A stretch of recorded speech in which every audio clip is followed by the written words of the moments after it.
if it's like 60%, it doesn't look like he's going to stay. You got to do something. Like, yeah. But it's the whole. I don't know how we got to Leafs at 419. Well, I got something that I'll get to this a little bit later on. What I think the league should do with his return, but I remember when we were discussing it, like the exit even prior to July 1st, and he was being compared to Vince Carter, and I'm like, well, wait a minute, he didn't quit on this team, he didn't demand out.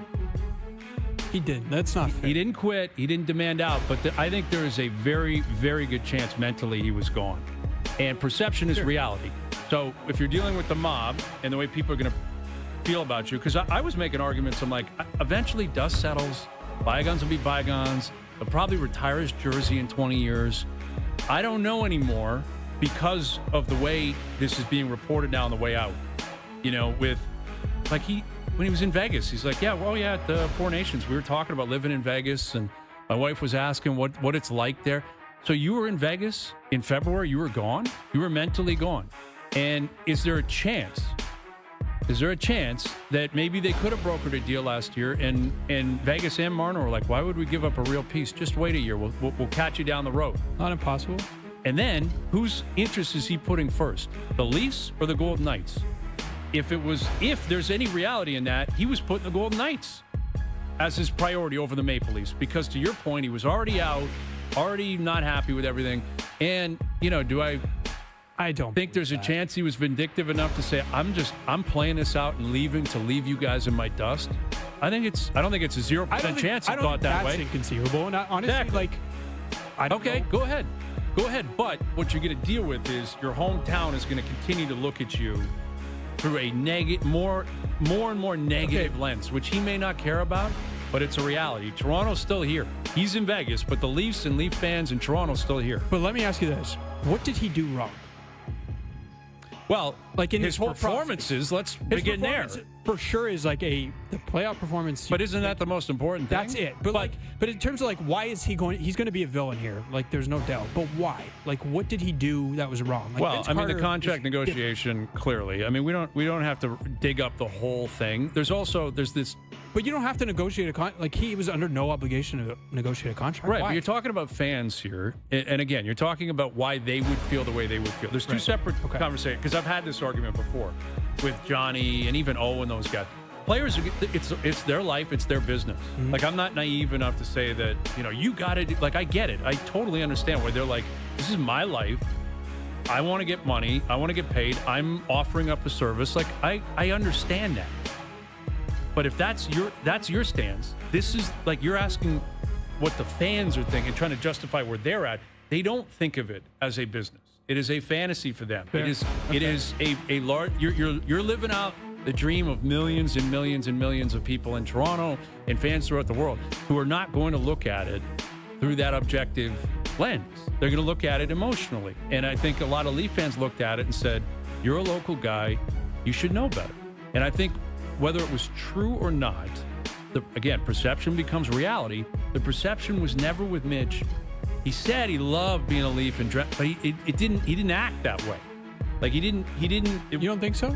Well, I mean, the negotiation's a perfect example, Jonas. You know how easy it would have been for him to pull up Matthew Nyes? Look what Nyes did. That kid grew up in Arizona. He's like, I want this done before July 1st. Let's get it done. Let's get something fair. And I just want to be able to, how is it different? That's the original sin. But that's a significant 2019. One. He's 22, I think, 23 at that point. It's still his. Sure. Yeah. I mean, Nyes, his legacy. Matthew Nyes, a kid from Arizona, said, I want to be a Leaf. Let's get it done. Yeah. The kid from Toronto said, I'm not showing up until you pay me exactly what I demand. Fair. That's not if you're asking for fans are going to say, wait a minute, are you serious, dude? Like, what are you doing here? I thought you were a Leaf fan. Yeah. But you'd know better. Look how good you guys are. You got a chance to win here. Yeah. So that's how it starts. Then you tag on playoff performances that were simply abysmal in the biggest moments. Not alone. Yep. I always have to qualify that. It's not only him. I get it. There's other guys. But we're talking about Mitch, and he's the one that's left. That's how you deal with what you're dealing with now. Yeah. It's not hard to figure out. No, it's not. And I don't think the fans are being so crazy and lunatics up there. What a stupid, wild market. Totally reasonable for people. And not everyone feels that way. No. There's a lot of people from here that are really damaged by the fact that he left. Wanted him here. Wanted him to stay. Well, I think part of that, if like you want to split that into two, it's like looking at the team now, and it's like this team is worse. Like, do you think the Boston Red Sox are worse without Rafael Devers? That's not the Why is it? Why? Did they not just run off 10 in a row? You're telling me the Leafs are better without Marner?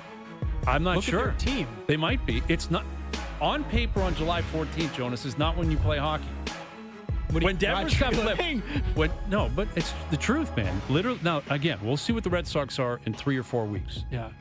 But they just ran off 10 in a row. When Devers got traded, I thought, and all of it, they stink now. You just got rid of your best bat. They're going to fall off. The team collectively is in a better position. I'm not predicting that will happen. On paper, I'm not arguing against you. On paper, Marner is clearly makes them a better team. But it's a team sport. It's a game. Sure, yeah. There's a lot of different things that go into it. Yeah. I'm not convinced that they're going to be awful because Mitch Marner's not on their team. I don't mean awful, but I don't know how are they going to have more points than last year? I doubt it. Are they going to be What better? does that mean? Let me ask you, are they going to be better offensively? No. Are they going to be better defensively? Probably not. So, like, they're not better. There's no, you can't, I know what you're saying, like, you could take a piece out and, like, suddenly different things start to happen and, like, maybe they have a good season. Like, they could have a good season, sure. But I don't know how you Are you preparing for a much worse season because just one player is gone? I don't know what is much worse. Like, could I see them being, like, low 90s and barely making the playoffs? I don't think it's impossible. I would predict them in, like, do you think that would be impossible if Marner was still here? Like, do you think Marner alone is worth like 10 points in the standings? 5 to 10? I don't know. I don't know the WAR metrics in hockey, but okay. He's probably their best defensive player, at least their best defensive forward. Unless you want to count Matthews, like one of those two. Yep. And he's, if not their best offensive player, then he's their second best or third best offensive player. Yeah. So you take your best defensive player and your best offensive player off the team, you're going to be worse. You just are. He logged the most minutes on the team. Like, there's no way. First penalty kill, first power play, like first line. Come on, man.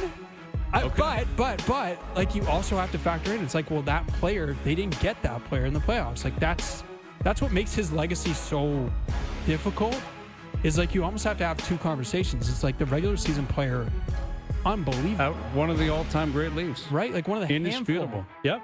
But then, like, the playoffs is just, it never came together. Yeah. Actually, it came together like once or twice, but yeah, when he's a kid. Not in the biggest moments. No. And it seemed to get worse and tougher as it went on.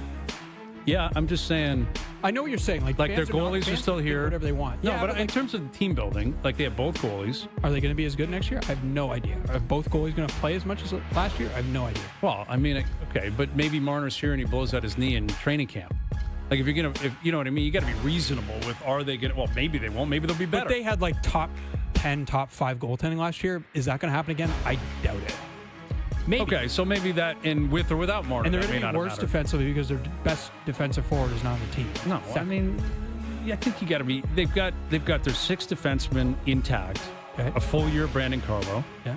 Right. So are they better right now than they were this time last year on defense? Sure. Are they, or are they not? Sure. You're not convinced.